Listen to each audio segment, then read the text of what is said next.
저는 계속 제가 하는 이야기마다 안 좋은 반응들이 많이 나오죠. 3년 전에 또 제가 4대강 사업 반대 이야기를 하고 그럴 때 그에서는 뒷얘기로는 이래요. 뭐 신문 전문가도 아니면서 그런 얘기를 왜 하냐고 그런 얘기를 했고, 그런데 이제 보니까 이제 거기서 이런 말이 나온대요. 그때는 뭐 신문 전문가도 아닌데 그런 얘기를 왜 하셨냐라고 얘기를 했는데 지금 와보니까 신문 얘기는 그냥 맞더라 이런 얘기를 하신대요. 그래서 저는 그 얘기를 듣고 기분이 좋지 않고 굉장히 언짢았어요.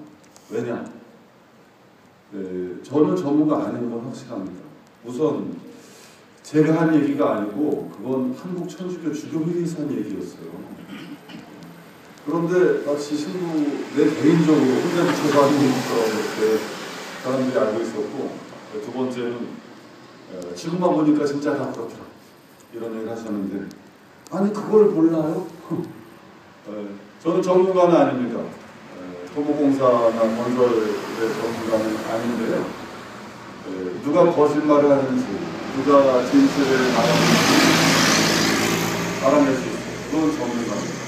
4대강 사업 때는 너무나 쉬웠어요. 한쪽은 이익이 있는, 자기 이익에 걸려있는 사람들이 말하는 거고, 한쪽은 자신의 이익과 아무런 상관없이 말하는 사람들이 하는 거고, 누가 거짓말하는지 너무 쉽지 않습니까? 그 쉬운 걸 가지고 저한테 이제 와서 3년 지금 보니까 신님 말이 맞더라.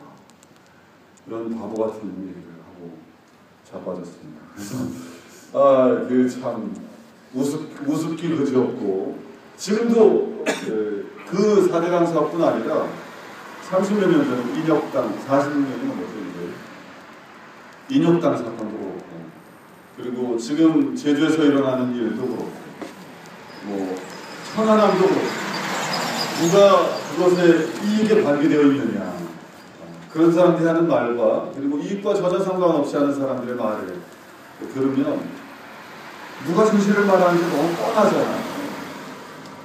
너무 뻔하지 않습니까? 그런데 사람들이 그래도 혹시나 하는 그런 마음 때문에 진실을 보기 싫어하는 거죠. 오늘 복음에 나오는 이야기도 비슷합니다. 동네 사람들은 그 무덤에서 살았던 사람, 하루 종일 소리를 지르고 다니면서 주변 사람들에게 해를 입혔던 사람이 온전한 사람이 된 것을 본다면 그 일을 기뻐해야 되는 거죠. 하나님이 기뻐하는 거죠. 그런데 사람들은 물질의 손상을 손해를 입었어요. 그래서 물질의 가치를 인간보다 위에 두는 사람들은 예수님을 제발 떠나달라고 이야기합니다. 물질의 가치를 인간보다 위에 두는 그런 탐욕이 더 부정한 것이죠.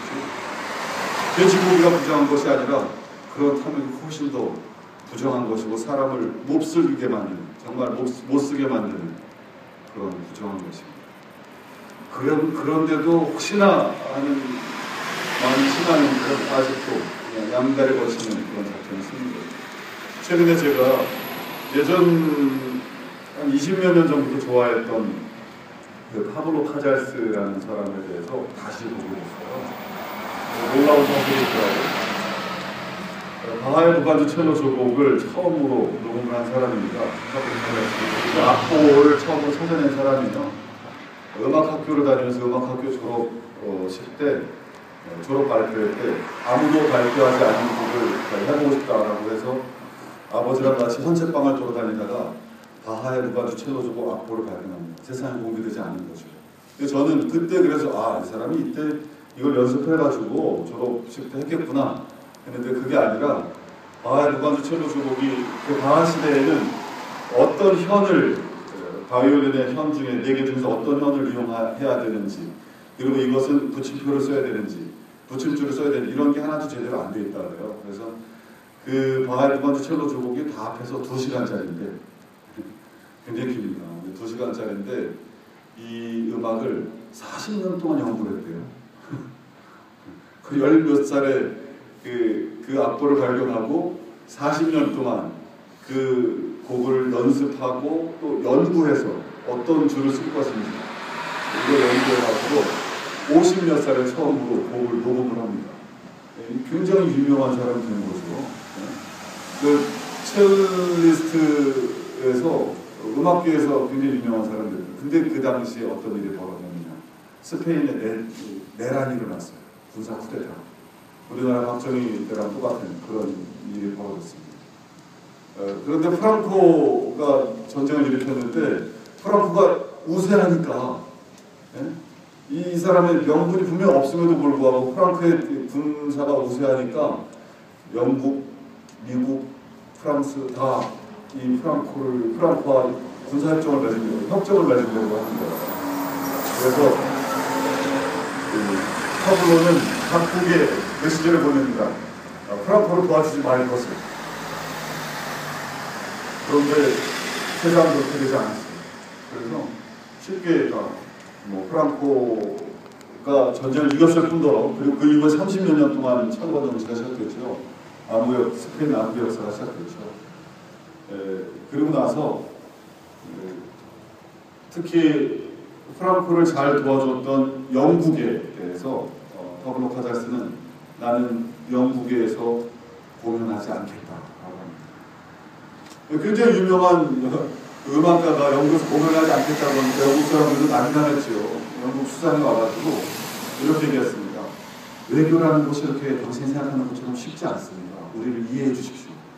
외교나 정치가 쉬운 것은 아닙니다. 이렇게 이야기했다 그래요. 그때 파블로가 결정적인 한마디를 합니다. 우리는 서로를 이해할 수 없을 겁니다. 왜냐하면 당신은 정치를 말하고 나는 원칙을 말하기 때문입니다. 저는 이 한마디에 굉장히 감명받았어요. 그리스도인은 원칙을 말해야 되는 사람입니다. 그리고 원칙적으로 보자면 너무너무 쉬운 누가 어느 것이 거짓이고 어느 것이 진실인지 너무너무 쉬운 일들을 원칙에서 벗어나서 생각하고 있는 거죠.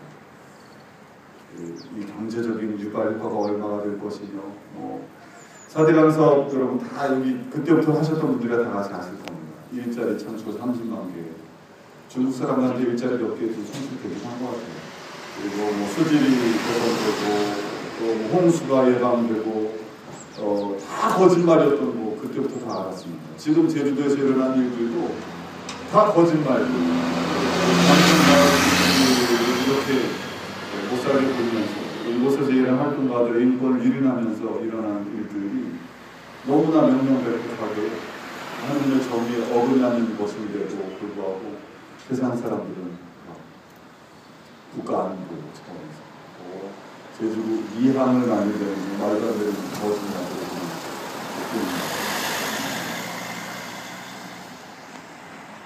어제 예레미야 예언자가 소명을 받는 구절이 나오는데요. 구절이 잠깐 함께 나누도록 하겠습니다. 오늘 내가 너를 요새 성읍으로 쇠기둥과 청동 벽으로 만들어 온 땅에 맞서게 하고 유다의 임금들과 대신들과 사제들과 나라 백성에게 맞서게 하겠다. 그리스도인이라면 예수님의 예언직에 동참해야 되는 거죠. 그런데 이 글자가 저는 다르게 들렸어요. 유다의 임금들과 대신들과 사제들과 나라 백성에게 맞서게 하겠다. 이게 저는 이렇게 들립니다. 대통령과 장관들과 국회의원들과 지자체장들과 그리고 그들의 말을 하면 뻑뻑 죽는 백성에게 맞서게 하겠다. 이익을 따지는 그래서 모든 것을 경제적인 이익으로 바라보는 그 백성에게 맞서게 하겠다. 그것이 예언자들이 할 일이고 그리고 그리스도인으로서 그 세례를 받은 그리스도인이 예수님의 예언직에 참여하는 길이기도 합니다. 모든 나라 전체가 어떻게 보면 미쳤다고 해도 과언이 아니죠. 얼마 전에 인터넷에서 본 뉴스는 그거예요. 20대, 30대한테 여론조사를 했더니만 양심적으로 깨끗하게 사는 것보다 돈이 더 중요하다라고 대답했던 사람이 45%래요. 그래서 사회가 정말 미쳐도 단단히 미쳤다. 그리고 무덤에 살았던 이 사람을 고쳐준 것에 대해서 사람들이 지금도 막 기뻐하지 않을 것 같다라는 생각을 다시 한번 해봅니다. 원칙을 말하는 그리스도인, 그리고 하나님의 뜻을 전하는 데 있어서 어떠한 그 반대로 무릅쓰고 용기 있게 전하는 그런 그리스도인이 되고자 다짐하는 시간이 되었으면 잠깐 성령 가운데 들었습니다. 아멘.